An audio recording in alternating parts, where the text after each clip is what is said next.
Hello, everyone. Scotty White of World Combat Sports. Thank you all for tuning in. I want to talk about the aftermath of UFC 248 and what it means to mixed martial arts in upcoming fights, upcoming events, the schedule, especially in the mix-up in the middleweight division and that of the strawweight division. Let me start off with the fight of the night and potentially the fight of the year. If everyone is tuned in, I appreciate it. Salute to you. Smash the thumbs up button if you can. This is mixed martial arts. Today, I want to talk about the females, the women pugilists, the ones who went in there and performed amazingly on UFC 248. I want to talk about Weili Zhang and Joanna Jędrzejczyk. Jędrzejczyk, first and foremost, she has a little bit more history, in the UFC than Weili Zhang, to be honest with you. Joanna came in there and she was able to, win the strawweight championship. And she went on like a five fight defense streak when she had the title. Like it seemed like she couldn't be stopped. And then what's crazy about Jędrzejczyk, right, is she wasn't coming in there with this extensive ground game. You know what I'm saying? Like in mixed martial arts, a lot of people will tell you, well, in order to be successful as a champion and making it to the top, you have to know wrestling and you have to know ground game, right? And that's been proven in some areas not to be entirely true. And this is what I mean by that. Joanna is a Muay Thai kickboxer prior to coming into the UFC. And, she was high level. She had a history with Valentina Shevchenko, and the two know each other very well. They've had their bout, already where Valentina still defeated her in the UFC. But this is what I'm trying to make about this fight. Joanna, as a fighter, was deemed to be extremely insensitive, ruthless type of verbal assassin, so to speak. Like her trash talk went above and beyond her opponents. And that's who she was, man. I had to give it up. To a point, I didn't too much, appreciate what she was doing and how she was talking so much. And then she's going in there, man, and she's giving it to her opponents. Very technically sound, right? Highly skilled. And she's not a boring fighter. That's one thing I can respect about Joanna. She's not a fighter that I can say, man, most of your fights have been extremely boring. She's not going to give you that. It's just not in her blood to do so. So she comes in here, right? She goes on a 5-fight, defends her title 5 times, right? Before she runs into Thug Rose Namajunas. And Namajunas, in a sense, is the total opposite. She really don't involve herself in a lot of trash talking. She just allowed her skill set. She's came a long way since the Ultimate Fighter. And, seeing her evolve, especially in a person that's in a women's sport, in a light division, the lightest division in women's mixed martial arts, right? And see her evolve the way she did when she first stepped on the stage to then walking in there with Joanna Jędrzejczyk was kind of crazy. Because we're talking about a wild fighter that used to just throw running, jumping kicks. She was just reckless. She wasn't worried about being taken down because she was kind of confident in her jiu-jitsu game, right? She runs in there with Joanna Jędrzejczyk.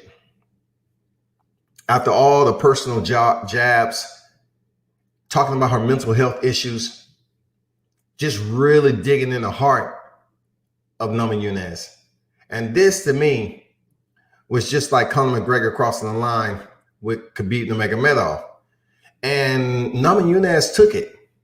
She took it well. She entered the cage, and she went in there and knocked out Jędrzejczyk. I think in a sense, she kind of changed the way Jędrzejczyk goes about roughing up her opponents verbally, trash talking her opponents. It didn't stop her, but it slowed her down. So they come in for a rematch. And Joanna was defeated again by Nama Nunes. This time it went 5 rounds. Nama Nunes kept her distance better, much more vigilant in her defense. And also, what you're going to get from a Muay Thai kickboxer is the stand-up game. And first through 4 rounds of their second bout, their rematch, it wasn't any takedowns. It was just a stand-up striking war. But the striking war did not compare to what we just seen at the UFC 248. I'll be honest with you. Like, you know, Nama Nunes can be guilty of waiting a lot, not really engaging when her opponent's engaging. Like, I can say both fighters kind of played off one another. They didn't match energy for energy. It was like a waiting game, just a little bit. They still delivered, but it was nothing like we just seen UFC 248. So in the 5th round, Nama Nunes goes in for a takedown and gets it. It's not like, in my opinion, that she needed it. It's not like she needed a takedown. But to seal the envelope and for the judges to come back with the scores the way they did, she successfully defended her title again. Now, we all know that, you know, after she defeated Jędrzejczyk a second time, she was defeated by Jessica Andrade and dumped on her head, which some people consider illegal slam or whatever the case. But it was more so that Nama Nunes should have let go of the body lock she had. She could have kind of transitioned a little bit better when she knowing she was about to get slammed. She had the option of letting go of the body lock to brace her fall, so she could have worked for the guard or worked to get back to her feet. It all depends on what would have happened once she hit the ground. But I don't think she would have got knocked out the way she did if she would have just let go of the Jessica Andrade.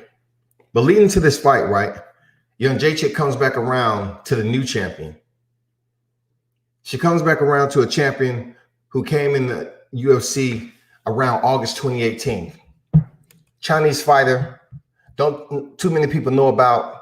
Short, compact, just like Joanna. She goes in there and obliterates Jessica Andrade. This was Jessica Andrade's first title defense. And that's what was so disappointing to me. Like, Jessica Andrade had been defeated before by an opponent that many people thought she would go in there and beat, right? So she ran in here with the right opponent in Thug Rose Nama Nunes that night.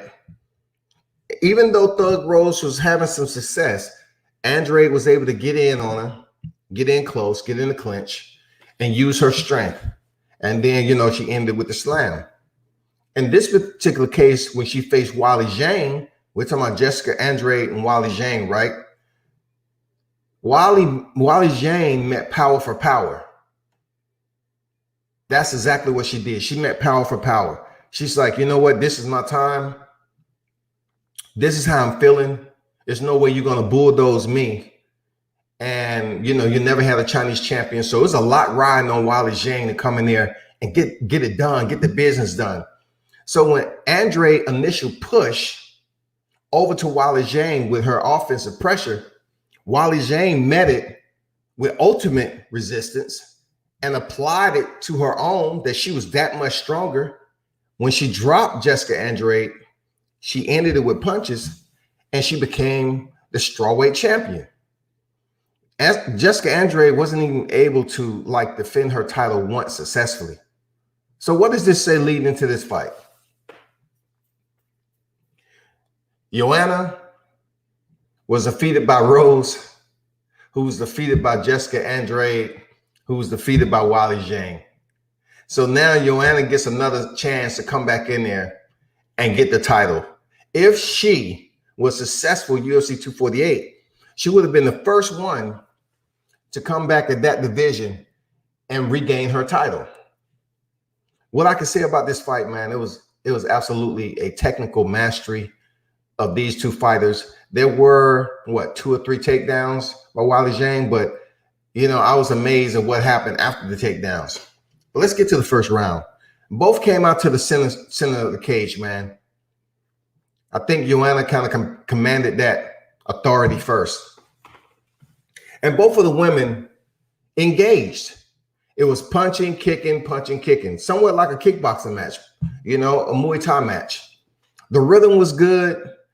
I was kind of like curious as to how long Zhang was gonna wait there for Joanna to come in, and then she countered her with a 4-punch combination. It seemed a lot of the times she was kind of waiting on Joanna to come close distance so she can just meet Joanna's punches with her own combination counters. And that kind of was a tit for tat type of deal a little bit. And then Zhang, you know, kind of moved out the gate a little bit, controlled the center. They both still engaged, but they took turns in controlling the center of the cage. What I did like was the setup of how they was going to deliver their punches and kicks. It wasn't wild. It wasn't like female-esque, like they used to say back in the day, like, oh, you fighting like a female. And there are some mixed martial artists, female mixed martial artists, that still go to the cage and fight a bit wild. But with Zhang and Jędrzejczyk, man, it was so technically sound. It was a mastery to watch if you really into mixed martial arts. And the reason why I say that, these women really didn't try to go for a clinch and takedown all the time. They was actually shifting, moving, angles, kicks, punches, knowing when to counter, knowing when to pressure. If you look at the way they was fighting and the shots that they was landing, it was never a boring moment in the fight. And I think, you know, it's a testament as to how far women's MMA training has come. It was beautiful to watch. You know what I'm saying? I was actually impressed more with Joanna per se, because I can see how much her game has improved since she stepped in there as a champion, and she stepped in there with Namajunas, you know, took her 2 defeats. You know, I just saw a lot of her game change on how she was selectively executing her punch kick combinations. That was no fear. You know what I'm saying? There was no fear.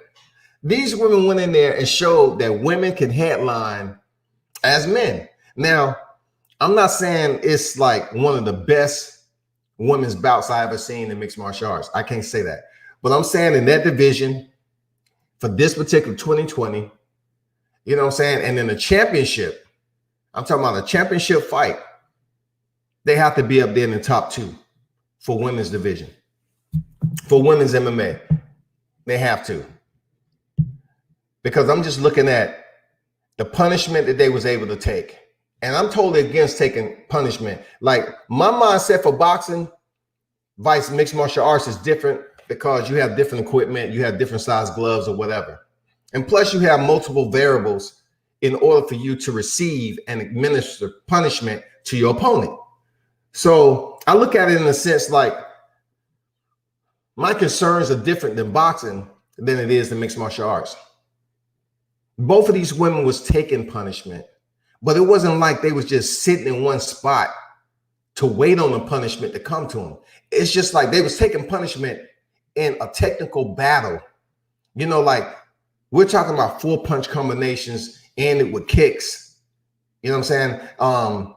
While Zhang was up against the cage and Joanna pressed her and came in with punches, Zhang didn't hesitate to return the counter. And sometimes she returned the punches and then she'll complement it with a kick. That kept Joanna thinking like, okay, she's just not going to punch every time I come in close. She's going to punch or she's going to kick. You know what I'm saying? She's going to give a combination of striking disciplines. And that was the beauty of it. Tit for tat, technically tit for tat the right way. Like it wasn't wild. It wasn't reckless. That shit was something you can watch. I've watched the fight several times already. I was like, damn, you know, that's a lot to learn from a fight where you don't have 2 fighters that's extremely strong with their ground game. You usually have somebody that's okay, good in wrestling, and another one's good in freaking kickboxing or good in jiu-jitsu, No, you had two female fighters that's coming in there that's respected for their stand-up game, right? And they went in there and delivered on their stand-up game. Now let's talk about the clinching. You know what I'm saying? Clinching is an art in itself, because a lot of people from the outside looking in, they say the clinch game, man, that's boring as shit. Hey, it depletes your opponent's energy. It fatigues them. It allows you to set up certain moves or certain transitions up against the cage. There's no way around it. The cage is a part of your fighting arena. So therefore, if you go into these mixed martial arts schools, they train getting off the canvas from up against the cage, because a lot of people, you know, just say, for instance, Khabib Nurmagomedov pushes you up against the cage and prevents you from actually having enough room to work your base and get it back to standing. So when they was in the clinch, man, you know, you have the shifting back and forth over underhooks. You have the transition, you know, of whoever is up against the cage. You have the one that's pressing them up against the cage, using their head to put it up in their chin. A little bit of dirty boxing. Sometimes you might see knees. I remember seeing Joanna, you know, use her Muay Thai. She was landing some solid knees up versus Shane. And I was like, all right, that's cool. That's consistent. And then one time when they separated, Joanna landed a nice, swift elbow up top. I'm like, damn, that elbow was better than a lot of them that I've seen. I mean, it was short, crisp, and it came out of nowhere. It was concealed very well. And another thing you can see in the clinch, right? When they're shifting positions, like you might see them get the over under, turn their opponent out, and then they'll try to work some knees, foot stomps. They'll try to shift, change levels, you know, go for a double leg, a single leg. It depends on who's in there. You know, you can use just about anything when you're up against the cage besides your freaking head. When I say your head, I mean your head buddy. You know what I'm saying? But what's crazy and what I don't understand about the striking technique, some of the tools that's banned, right? So I can strike you with my shoulder. I can strike you with my shoulder, right? That can do some pretty good damage, but I can't freaking headbutt you. I mean, back in the old school combat sports, you was able to headbutt. You was able to soccer kick your opponent to the head while they was down. But what's acceptable is shoulder strikes. I don't want to, you know, I don't like going to Conor McGregor like everybody believes that he was the first one to do that. He wasn't, but he just utilized it because that's something he felt he can do in the clinch against Cowboy Cerrone. The good thing about it is it does take your opponent off guard. Shoulder strikes will disrupt the rhythm of your opponent and have them thinking like, damn, what was that? So I saw both of these ladies, you know, using effective strikes on the inside in the clinch. It wasn't boring. They wasn't laying on each other. The elbow that was delivered by Joanna, shifting positions, turning each other out, working for the underhooks. They remain active, man. And those are all the pieces that you need for one of the best fights of the year. Like technically, it's a lot that someone can learn if you want to see two strikers, stand-up strikers, strong stand-up strikers fight in a 5-minute bout. Why I like it so much is they went in there and used the basic techniques in what martial arts used to be, punches and kicks. They used their punches and kicks, lateral movement, foot movement, cut the angles, pivoting, shifting, whatever you want to call it. They use all that to fight the fight. And they was doing it at a high level of technical fundamentals, high level in what they was doing in there. Even in the clinch, man, I go back and forth to it. A lot of dirty boxing, especially on the male side of the house, happens in the clinch. But you didn't see, you know, them just laying on each other up against the cage, wasn't putting in any work. They was actually working up against the cage. You know, they was working for position. You know, they was working punches here and there, landing some solid knees. If it's to the midsection or to the thigh, still those knees hurt. And I was impressed, man, extremely impressed with what I was looking at, especially in the women's division, because sometimes these championship fights are lopsided. And me knowing, you know, doing my research on Weili Zhang, I also knew that she'd never been 5 rounds before. I knew that Joanna Jędrzejczyk has. So I'm thinking to myself, okay, Jędrzejczyk might go ahead and try to take in the deep waters, but I'm not sure she's going to be able to drown this Chinese fighter. They're just very tough. The Asian fighters just have a different mentality when it comes to freaking, you know, establishing themselves in the U.S. or becoming a world champion in the U.S., right? They just fight, do or die. They'll leave it all in the cage. So being that Weili Zhang never went the freaking distance before, I thought Jędrzejczyk would try to drag in the deep waters, hopefully to exploit, you know, either her fatigue, some openings that start to present themselves more, start to turn up the pace a little bit. And guess what? Zhang was right there. Zhang like, I ain't going nowhere. You know what I'm saying? I mean, both of the fighters' face start to show the signs of a lack of defense, so to speak. Like, this is what's crazy about the women's. If you watch the women's mixed martial arts a lot, I remember a female fighter saying this, and I think that female fighter was I want to say it was Heather Hardy. I'm not sure. But some of these female fighters believe in order for them to make it to a bigger stage or a higher level on a card, they have to go in there and have an all-out brawl. They have to go in there and be so exciting that the promoter's like, you know, we want to put you on the co-main event or the main event. I kind of felt this in a way, especially with Dana White. Dana White has said that it'll never be women in the UFC. And then he had to find out that neighboring organizations was having these women fight already.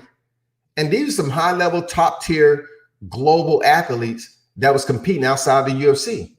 So Dana had to basically surrender and create a women's division.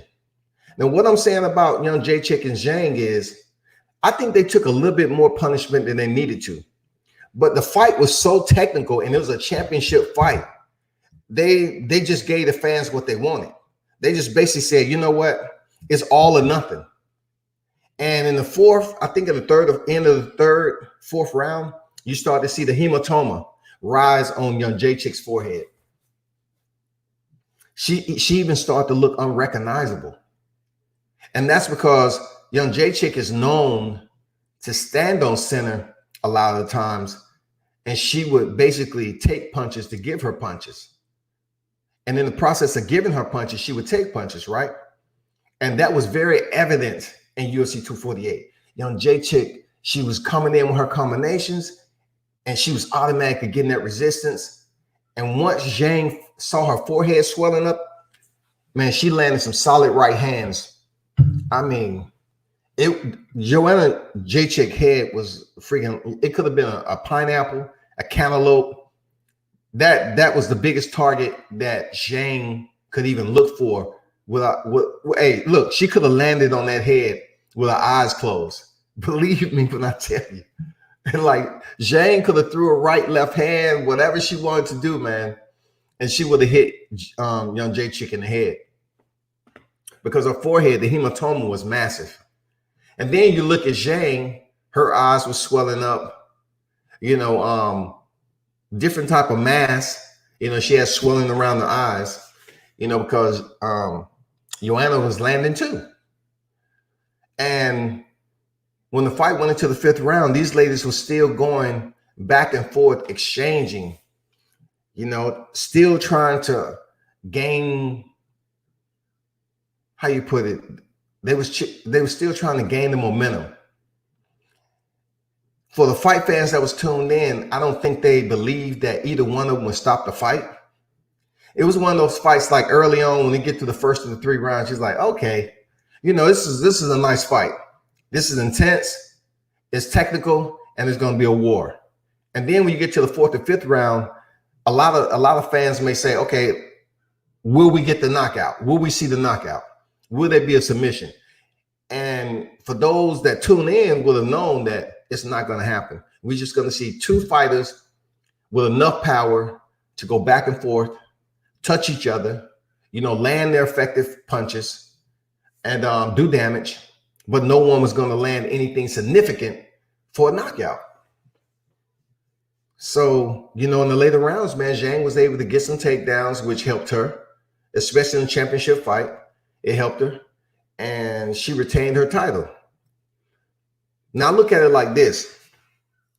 The times that Joanna was pressing the issue, that means the time that she was coming in and she was leading, she was being first, she was getting off her punches and she was coming in there. Even though she was taking some heat in return, she was pressing. You know what I'm saying? She was being first to the gate.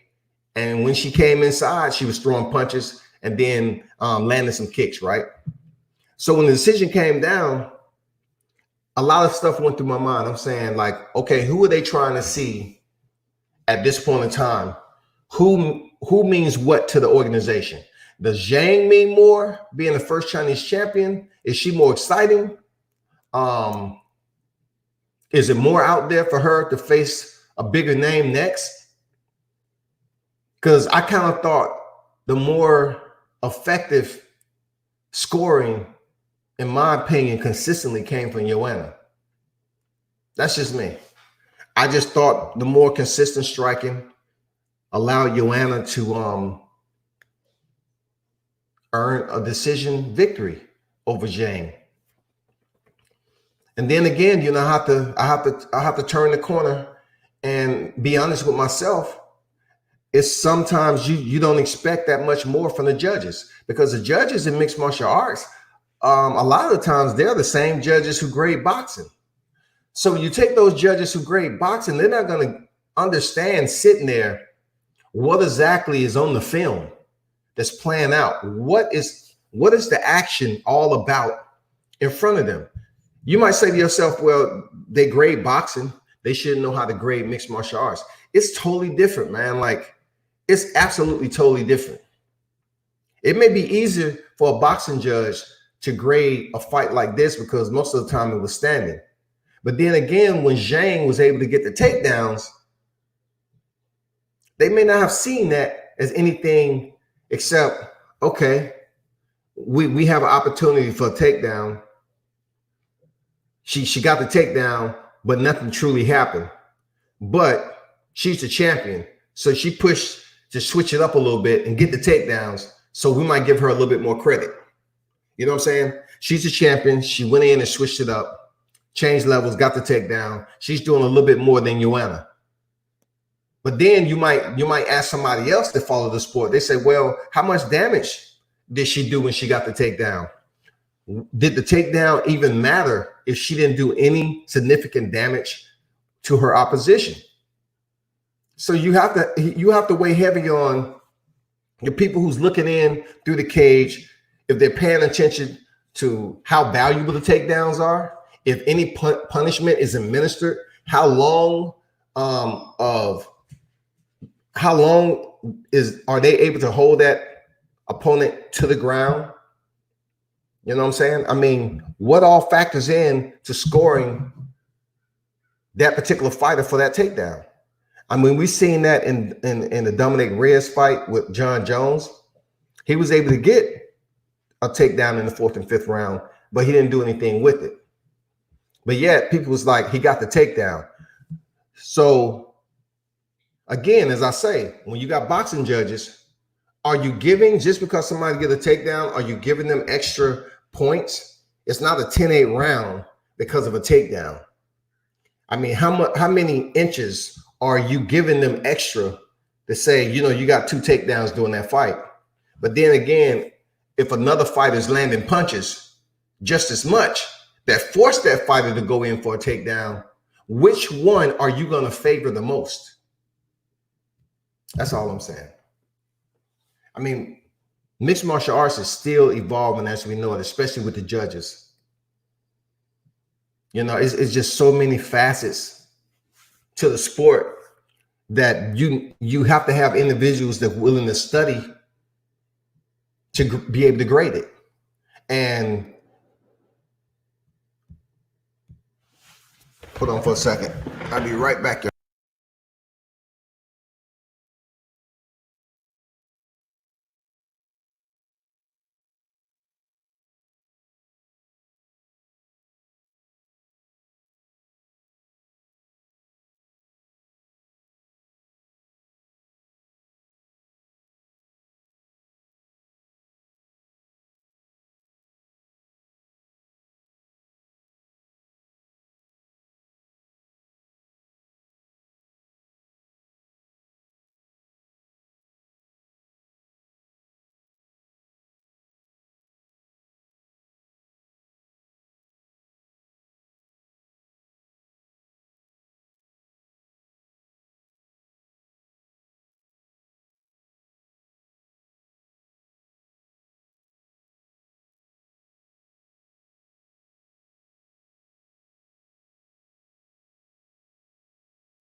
I appreciate that, CMD. But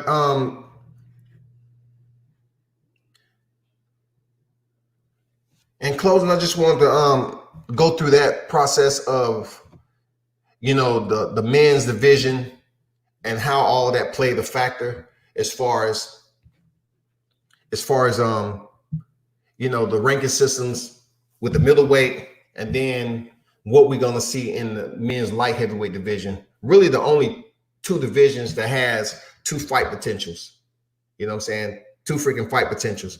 Those fight potentials, like I just said, I just went through Jon Jones' resume, and, you know, looking at his resume, he has one of the best resumes out here. So I was kind of making comparison for Israel Adesanya. He's going to have Paulo Costa next. So therefore, when it comes down to him, Adesanya potentially having a fight with Jon Jones, it's not going to happen anytime soon. But for Jon Jones, Adesanya needs him. Because like I said, Jon Jones, his resume with Vitor Belfort, Chael Sonnen, Alexander Gustafsson, Glover Teixeira, Daniel Cormier twice, Over St. Preux, Alexander Gustafsson twice, Anthony Smith, Thiago Santos, and Dominique Reyes. That shit is just unbelievable body of work that Adesanya cannot say that Jon Jones need him. Jon Jones is a Hall of Famer right now, man. If you take Adesanya's record, it's no comparison on the scales for him against Jon Jones when it comes to the body of work. Just because he just won the middleweight championship and defended it for the first time, it doesn't even come close to scratching the surface in what Jon Jones has been able to do in his UFC career. Period. There's no comparison. It doesn't even come close. So if I was Adesanya, if you get past Paulo Costa, then you go over here and you start to call out Jon Jones. You don't come up here and say, I want to wait till Jon Jones is the same age as Yoel Romero. Jon Jones is 32 years old right now. If Adesanya doesn't defeat, if Adesanya doesn't fight Jon Jones in the next 2 years, all the energy is out the window. It really doesn't matter anymore. Forget everything. Adesanya is going to be known as a guy who could have fought the best when the opportunity was there, but he just wanted to be selective. He might have been a bit apprehensive. You know what I'm saying? Because I believe what Jon Jones say. Jon Jones say he is levels. He is years ahead of this guy. And seeing the way he fought Yoel Romero, we did see that kind of fight with Jon Jones with Anthony Smith and Thiago Santos. But guess what? Jon Jones has fought much better competition in his body of work than that. Way more. I apologize for the sound. I know what I need to change. I know what I need to change in this. I'm tired of the same thing happening, but I appreciate that, CMB. Appreciate that. Let me know. But yeah, I'm about to bounce, y'all. I just wanted to go through that and let y'all know. Like I said before, Shakur Stevenson, man, he's fighting this weekend. Miguel Moraga. Be sure to check that out. I'll definitely be on commentating. And Brian Norman, a fighter out of ATL down here. He's 16-0, 14 knockouts. Y'all be sure to check him out. He's going to be fighting on Showtime. You know, be sure to check him out. And, you know, the boxing card is going to be not heavy this weekend, but Shakur Stevenson he deserves that. You know what I'm saying? He's a WBO featherweight champion. He deserves that. What's going on, Line Killer? Salute, man. You know, Shakur Stevenson deserves that. Dude is doing everything he's supposed to, and he's going to be an absolute problem once he starts to move up in weight, you know? So keep an eye out. I just wanted to come in here and talk about the females bout, and then how much of Adesanya and Yoel Romero basically disappointed and underwhelmed the MMA community this weekend, and what's next. I believe Adesanya will face Paulo Costa next, all right? And also for the female side, I believe Weili Zhang, should wait for the winner, Jessica Andrade and Nama Nunes. I truly don't believe she should step up and face the flyweight champion Valentina Shevchenko yet, because she still has some work to do. She only been in the UFC a year. So I really think she should wait, because that'll be another win to Shevchenko's record. She's the much better striker than Zhang. And if you thought that Joanna was able to make her wear the fight and bruise her like that, no telling what Shevchenko is going to do to her, period. Online Killer said disappointed is too good for that, good of a word for that fight. Yeah, they disappointed big time, man. You know, the fans was walking out the arena, and unfortunately, you know, hearing Adesanya talk on the post-fight interviews, he's basically saying that he wasn't in there to give the fight fans what they wanted. He was in there to basically implement his fight plan. That's it. He didn't care about anything, and he was going to wait on Yoel Romero. He didn't care what it took. He wasn't going to take any risk that wasn't going to benefit him. Of course, like I said before, I understand his mentality. His mentality was, I need to defend this belt. I need to keep my belt, and I need to defend it the first time. And he was able to do that. Was it extremely boring for a fighter who's still trying to raise his Wall Street? Exactly. People wasn't trying to see that from him. They want to see the Kevin Gastelum energy. You know what I'm saying? They want to see the Tavares energy. They want to see the Anderson Silva energy. That's what they want to see. They want to see the Robert Whittaker energy. But all those fighters gave him a different type of aggression. Robert Whittaker came forward. You know, Anderson Silva, we all know he came forward with his hands down and everything. Kevin Gastelum at that point in time came forward. So what did Yoel Romero do? Romero just waited. I mean, for the first, 2 minutes of the freaking fight? I mean, Yoel just waited and waited and waited with his hands up. But anyway, people, that's what it is, man. This was an MMA hour. Salute to everybody who tuned in. I will get this cord fixed. And y'all be sure to tune in later. I will be talking about some boxing. It will not be on the club gate or anything else, man. It's going to be on some other fighters that's out here in the sport that deserves that attention, man. Be sure to check out Joshua Greer Jr. too. He has a fight in April against Jason Maloney. Be sure to check him out. And also shout out to Andrew Stokes Promotion, you know, over there in Columbia, South Carolina, man. Emily Robertson, Neil Boxing Academy, all those people. Online Killer say Adesanya is a champ. It was up to Romero to take the fight to him. It does take away from Adesanya as an aggressor. In that particular fight, yeah, I agree. It was up to Yoel Romero, who's been in there 3 other times for the belt. It was up to him to go in there and take it. He's been in there 3 other times for the belt, and he didn't get it done. That's a problem. And we all know Yoel Romero, man. He's a freak of nature when it comes down to just entertaining the crowd for a little bit. But when it comes to big, you know, turnouts, the way he had, he kind of falls short. And he went in there against Robert Whittaker twice, fell short. You know what I'm saying? Went in there against Paulo Costa, fell short. Seriously. He's been in there plenty of times to know what that stage is like, and he still couldn't get it done. So you know what? Please don't bring him back to the championship stage. His time is done. If he was able to get $27 million from the lawsuit, I don't know if he got paid a dime. He needs to think about retiring in the next year, because I'm pretty sure we'll see him on the undercards or whatever. But I think we just should have him kind of phase out and enjoy that million, you know, those $27 million that he won. But I got to bounce and go to the school. Hey, y'all be sure to turn up and tune in to World Combat Sports. Salute to y'all who dropped through, and be sure to subscribe to the channel.